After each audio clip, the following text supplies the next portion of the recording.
E enquanto eles estão sendo conduzidos, nós pedimos e convidamos a todos para abrirmos a palavra do Senhor no Evangelho de Lucas. Lucas capítulo 8. Lucas capítulo 8. Se os irmãos quiserem projetar para quem está assistindo a referência bíblica, Lucas capítulo 8, versículos 40 ao 42 e, posteriormente, os versículos 49 a 56. Então, vamos juntos ao texto da palavra do Senhor. Lucas capítulo 8.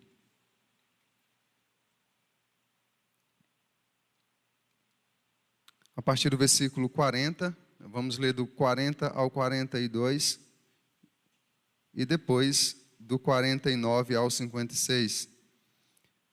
E o texto bíblico nos diz assim: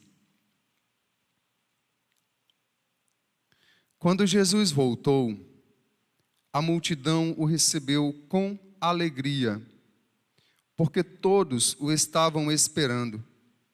Eis que um homem chamado Jairo, que era chefe da sinagoga, e prostrando-se aos pés de Jesus, suplicou-lhe que fosse até a sua casa, pois tinha uma filha única de uns 12 anos, que estava morrendo. Enquanto Jesus caminhava, as multidões o apertavam. Verso 49 agora. Enquanto Jesus ainda falava, veio uma pessoa da casa do chefe da sinagoga, dizendo: a sua filha já morreu. Não incomode mais o mestre. Mas Jesus, ouvindo isto, lhe disse: não tenha medo, apenas creia e ela será salva. Tendo chegado à casa, Jesus não permitiu que ninguém entrasse com ele, a não ser Pedro, João e Tiago, além do pai e da mãe da menina. E todos choravam e a pranteavam, mas Jesus disse: não chorem, ela não está morta, mas dorme. E riam-se dele, porque sabiam que ela estava morta. Mas Jesus, tomando-a pela mão, disse em voz alta: menina, levante-se. Voltou-lhe o espírito, ela imediatamente se levantou e Jesus mandou que lhe dessem de comer. Seus pais ficaram maravilhados, mas ele lhes advertiu que a ninguém contassem o que havia acontecido.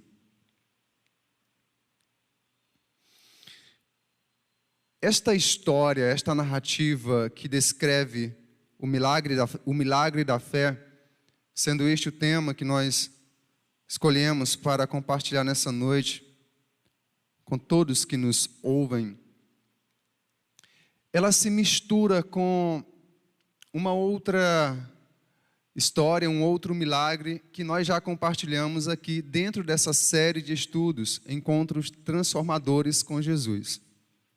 Quando nós começamos a leitura dessa narrativa, então é como que abrisse, como que fosse aberto um parênteses nessa história da vida desse pai, Jairo.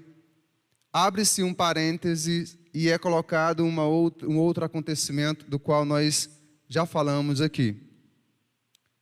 É quando Jesus então cura aquela mulher que há 12 anos sofria de uma hemorragia, tinha um fluxo de sangue contínuo. E nós percebemos então que a vida, de fato, ela é composta, ela é formada pelas mais diversas circunstâncias, momentos e realidades. Acredito que há muitos de nós aqui em nosso meio que estão felizes, estão alegres.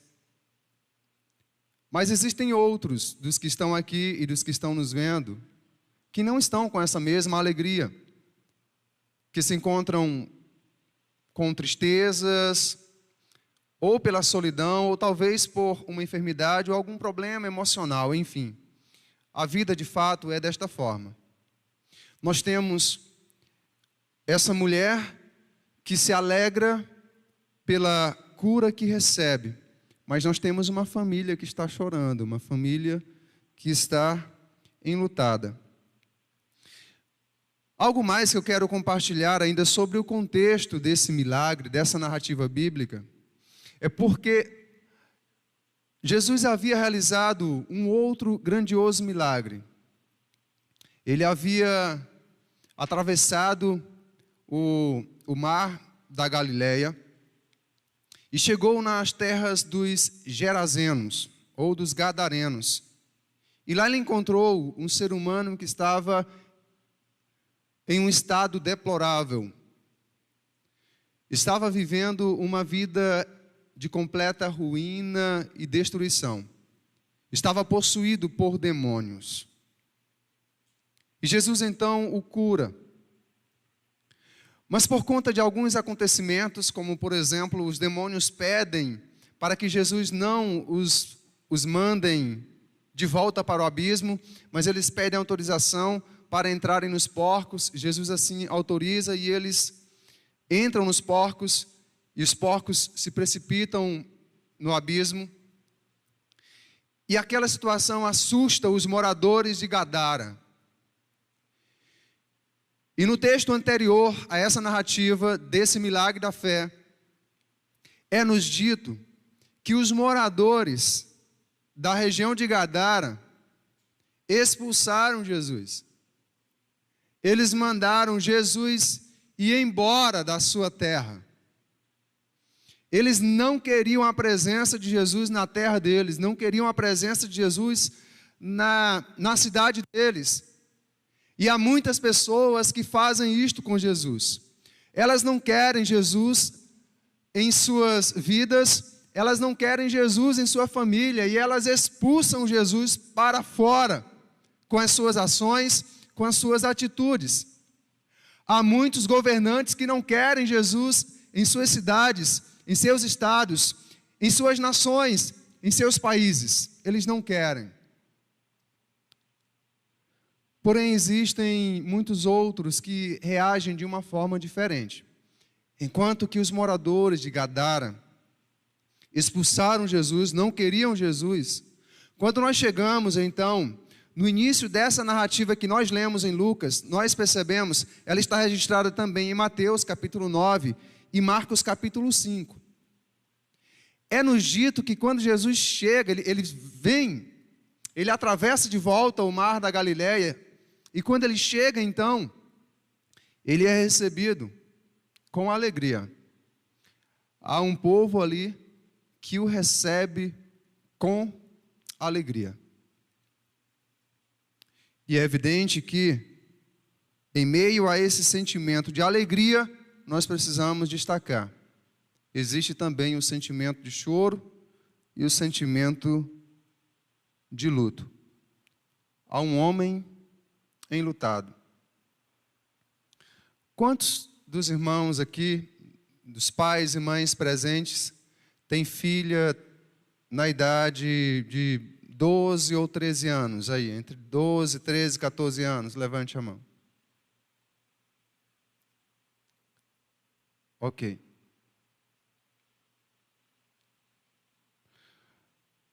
Quantos dos irmãos aqui têm apenas uma única filha com a idade de 12, 13 ou 14 anos. Uma única filha. Uma única filha. Pois é. Tente se colocar agora no lugar desse pai. Ele tinha uma única filha, com cerca de 12 anos de idade.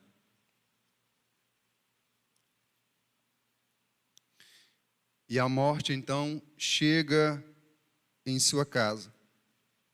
A Bíblia nos diz que a morte será o último inimigo a ser derrotado para sempre. Está registrado em 1 Coríntios, capítulo 15 e verso 26. O último inimigo a ser destruído é a morte. Todos nós sabemos que não existe realidade mais dolorosa do que esta. E se existe uma realidade que nós temos lidado ultimamente, nesses últimos dias, ou no mínimo, aqueles que não têm lidado, têm assistido. Porque se nós vamos em nossa rua, então tem uma casa com alguém que morreu. Se vamos para outro bairro, lá tem mais famílias com pessoas que também morreram. Os hospitais, a cada hora, a cada minuto, pessoas morrendo. Ligamos então a TV, assistimos as notícias, e são números e mais números de pessoas que morreram. Muitas já partiram hoje.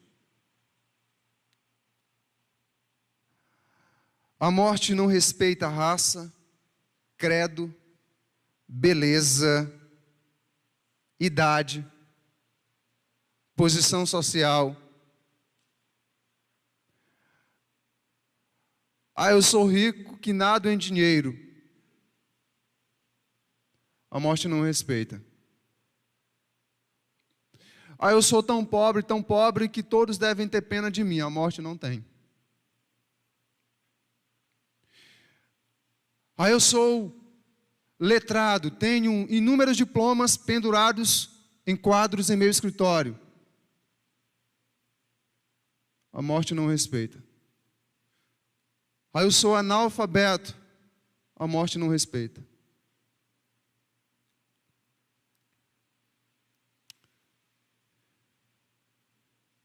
Eu tenho uma saúde extraordinária. A morte não respeita. E essa narrativa bíblica nos mostra um exemplo vivo desta realidade. E Lucas, o médico amado, discípulo do Senhor Jesus, ele sentiu em seu próprio coração, enquanto usava ali a pena e escrevia essa narrativa, esse texto, ele sentiu o desespero daquele pai, um desespero, por certo, muito agudo.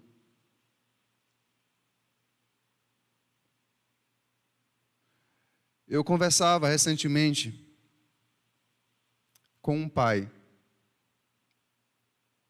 um casal de filhos, e ele sentado diante de mim, num dado momento da conversa, foi tocado a respeito da filha dele.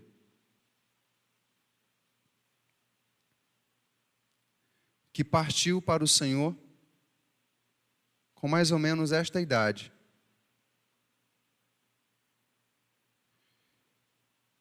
E já faz mais de 15 anos que isso aconteceu.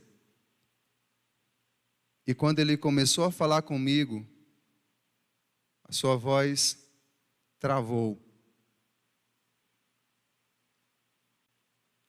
Tente imaginar agora a sua filha.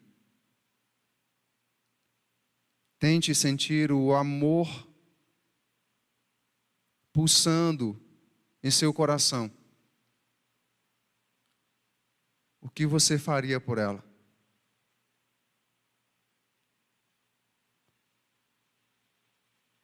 De fato, essa era uma situação de desespero, de dor, de angústia. E que não dá para descrever em palavras, e somente aqueles que já passaram por ela sabem como de fato ela é. Por mais que nós nos esforcemos, por mais que nós cheguemos para um pai enlutado, para uma mãe enlutada, e abracemos, e coloquemos ele ou ela sobre o nosso ombro para que chore conosco. Por mais que nós usemos as palavras mais sábias possíveis deste mundo, ainda assim, isso não será suficiente. Qual era a realidade desse pai? Ele tinha uma única filha. Por isso seu desespero era muito maior. Não que vá sofrer menos um pai que tenha 3, 4, 5 filhas e uma delas parte. Se esse pai ama, certamente irá sofrer. Mas essa realidade mexe mais conosco quando o texto bíblico dá ênfase dizendo que era a sua filha única. A sua dor se agrava quando ele pensa na sua idade. 12 anos. Dos 12 aos 15 anos, talvez seja uma idade de ouro de uma moça, de uma menina.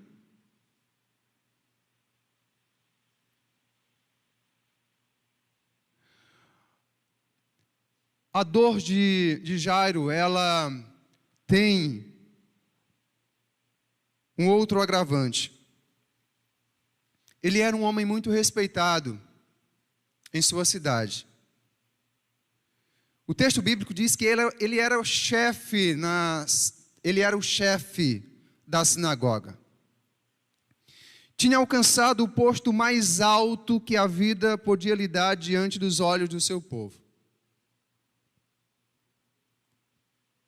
Era o chefe da sinagoga.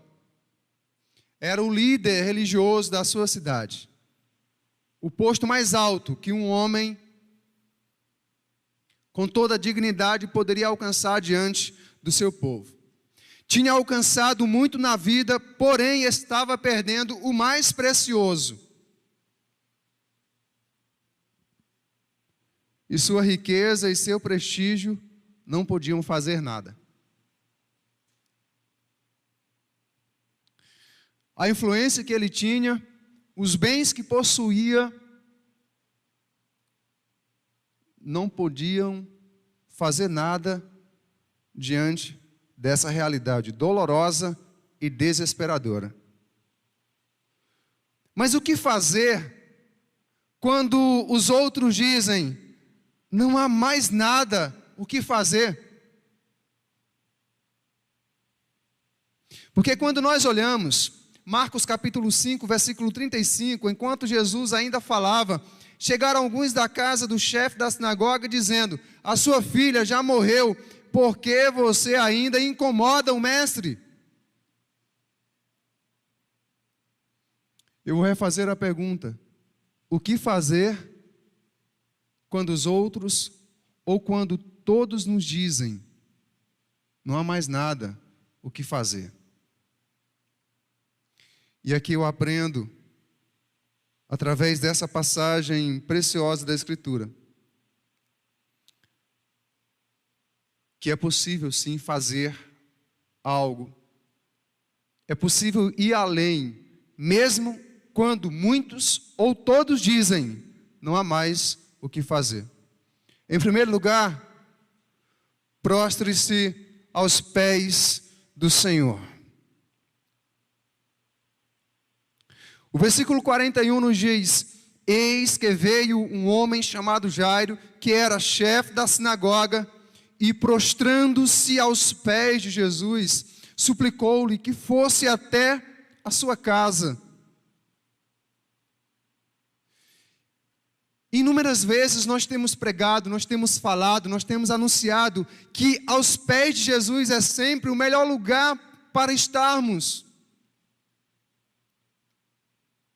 Não existe lugar mais seguro, não existe local mais agradável, não existe lugar mais seguro para estarmos. Quando todos disserem, ou quando muitos disserem, não há mais o que você possa fazer, não há mais nada o que ninguém possa fazer.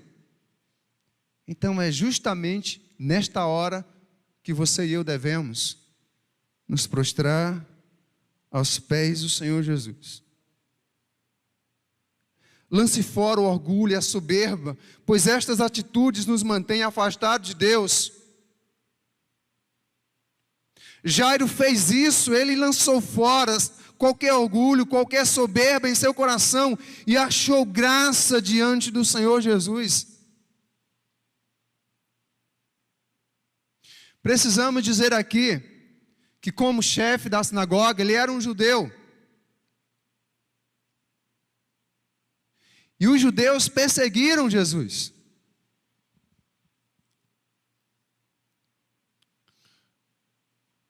Mas ele teve um discernimento e uma compreensão maior do que muitos dos seus contemporâneos.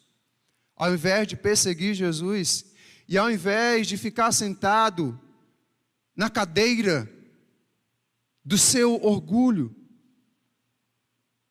ele decidiu se humilhar e, embora sendo o chefe da sinagoga de sua cidade, lançou-se aos pés de um pobre carpinteiro, porque reconheceu que aquele carpinteiro era o Messias, o Senhor dos senhores, o Rei dos reis e a fonte da vida, como nós falaremos a seguir.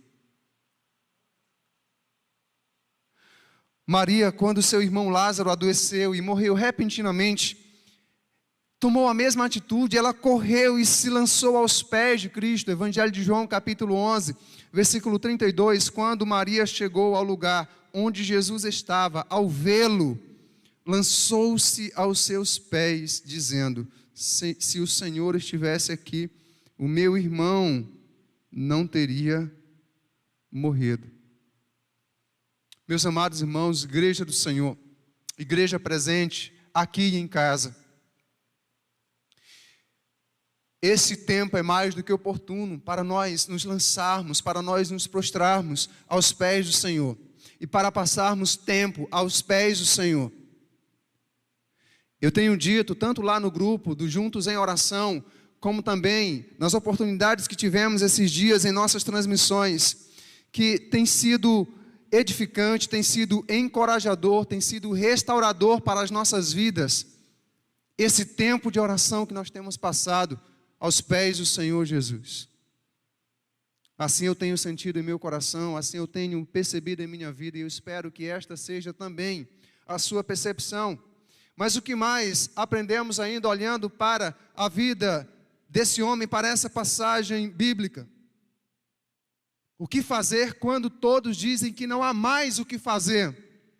Em segundo lugar, continue crendo, mesmo quando lhe disserem que não há mais solução. Continue crendo.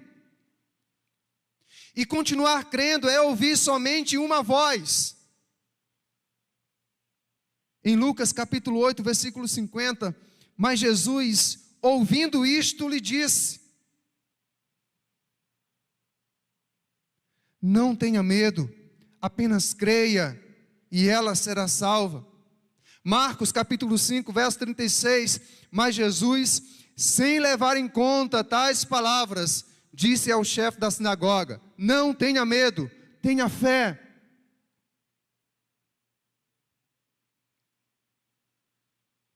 Quando muitos chegarem para você e disser: olha, isso aí não tem mais jeito não, isso aí não tem solução, não tem solução,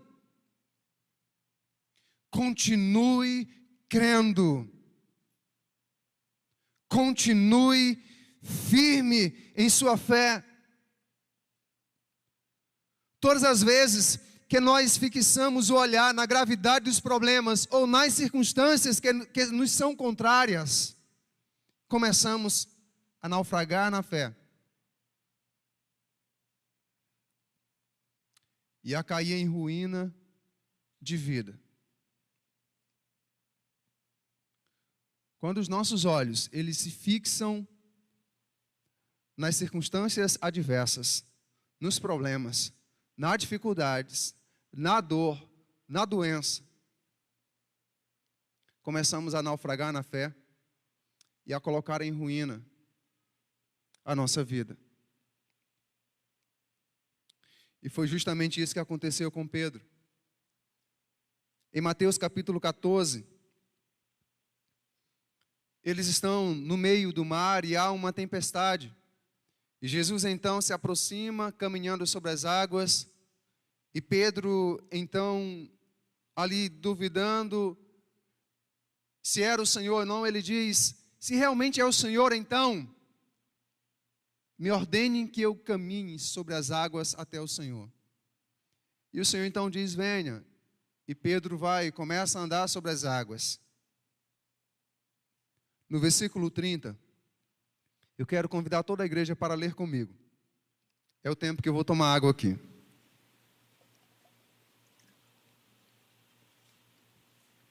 Vamos juntos? Reparando, porém,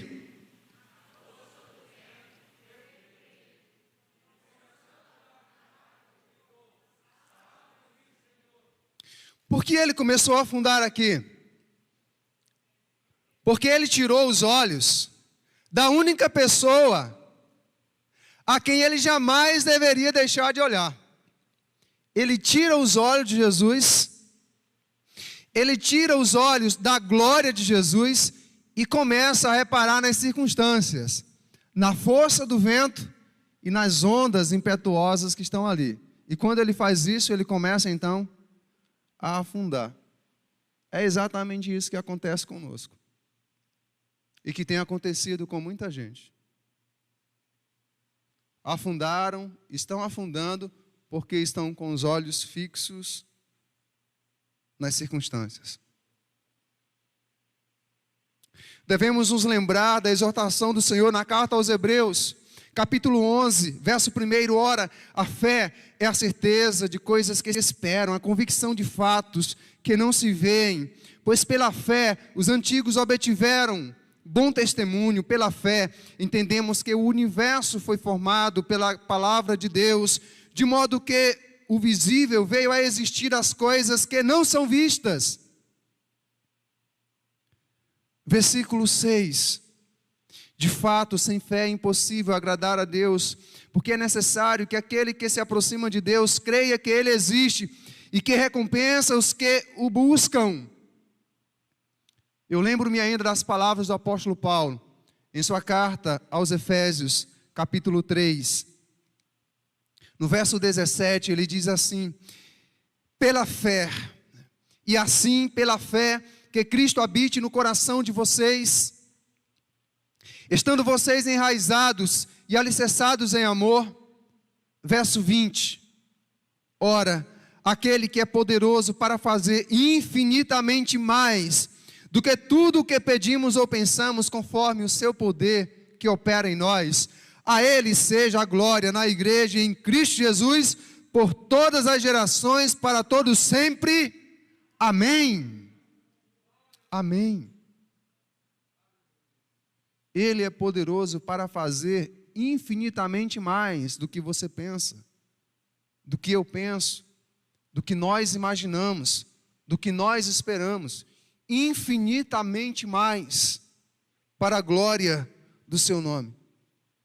E por último, quando todos estiverem dizendo para você que não há solução, não tem mais jeito, não há mais nada o que fazer, reconheça que Cristo pode fazer com que a morte, até a morte, seja um prelúdio para a vida. O Senhor a quem eu sirvo, o Senhor a quem você serve. O Senhor de nossas vidas. O Salvador da igreja, o Salvador deste mundo. Pode fazer com que até mesmo a morte seja um prelúdio para a vida. Na nossa narrativa em Lucas, capítulo 8, os versos 52. E todos choravam e apranteavam, mas Jesus disse: não chorem, ela não está morta, mas dorme. E riam-se dele, porque sabiam que ela estava morta. Mas Jesus, tomando-a pela mão, disse em voz alta: Talita cumi, menina, levante-se. Verso 55, voltou-lhe o espírito, e ela imediatamente se levantou. E Jesus mandou que lhe dessem de comer. Essa situação me faz lembrar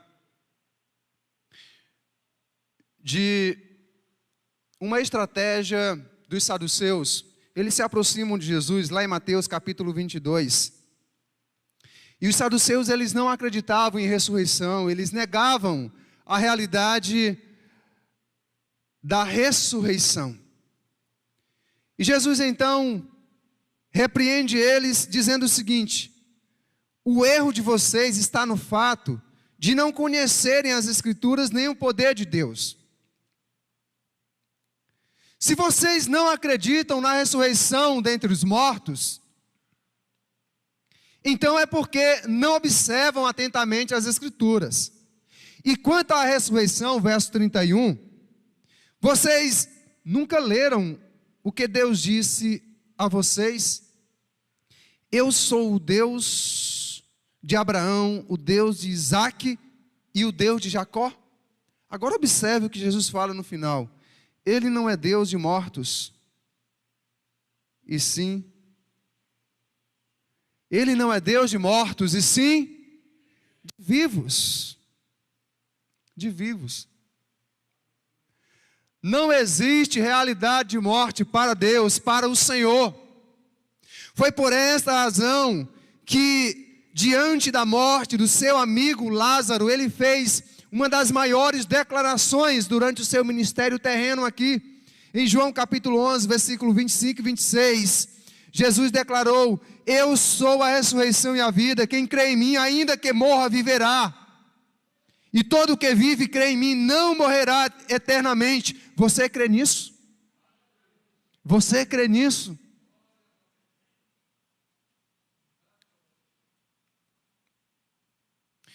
Nós sabemos que a Bíblia fala sobre 3 realidades de morte: morte espiritual, morte física e morte eterna.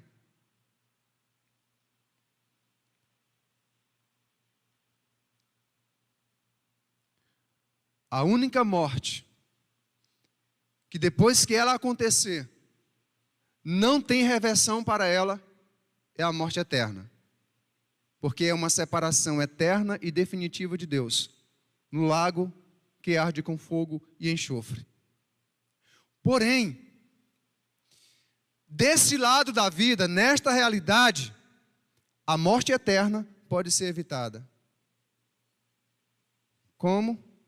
Reconhecendo que Jesus é a fonte da vida. Reconhecendo que Jesus é a fonte da vida. Tem muitos que estão buscando encontrar vida e prazer no que o mundo oferece, nos vícios,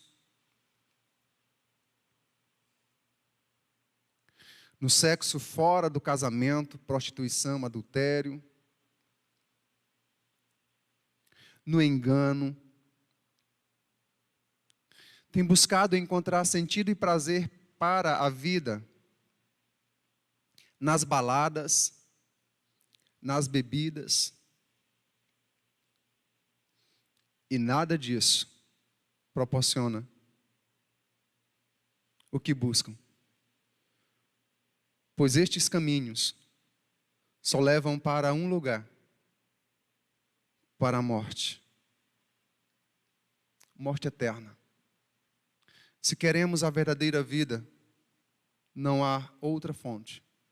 Jesus é a fonte da vida eterna. Da vida eterna. Eu quero convidar a igreja a colocar-se em pé nesse momento. E concluímos deixando 3 lições práticas de tudo que nós ouvimos, que nós levemos em nossos corações, além do que já ouvimos. Lembre-se disto: na casa em que Jesus entra, sempre haverá maravilhas. Não foi isso? Verso 56, e os pais daquela menina ficaram maravilhados. Quantas vezes, quantos testemunhos, para quantas pessoas aqueles pais contaram aquele milagre? Em qualquer lugar que eles foram, em qualquer casa que eles foram, eles contaram aquele milagre. E aquela menina? Será como foi o outro dia dela na escola? E durante toda a sua existência, porque teve um encontro transformador com Jesus. Em segundo lugar, a segunda lição: nunca permita que o orgulho e a incredulidade dominem sua vida, pois se assim for, você estará fadado ao fracasso e à completa ruína. E orgulho é uma coisa desgraçada, porque ninguém pode tirar ele do coração, a não ser que nós decidamos realmente levá-lo diante do Senhor para que o Senhor o mate, para que o Senhor o atravesse com uma espada. A terceira e última lição: há momentos em nossas vidas que precisamos esperar contra a esperança e continuar crendo mesmo diante do impossível, pois somente assim saberemos tudo o que Jesus pode e é capaz de realizar por nós e por aqueles que amamos. E eu deixo esta pergunta: você crê nisto? Você crê nisto de todo o coração? Ou é apenas para responder uma pergunta que o pastor está fazendo? Vamos orar. Senhor, ajude-nos a crermos, pois existem muitos momentos em nossas vidas que parece que a fé foi evaporada. À semelhança de uma gota de água, do orvalho que cai sobre uma folha e quando o sol aparece, os seus raios a evaporam.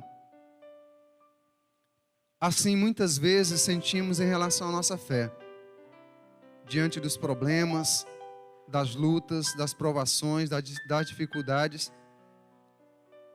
Às vezes tem nos faltado essa fé que opera o verdadeiro milagre.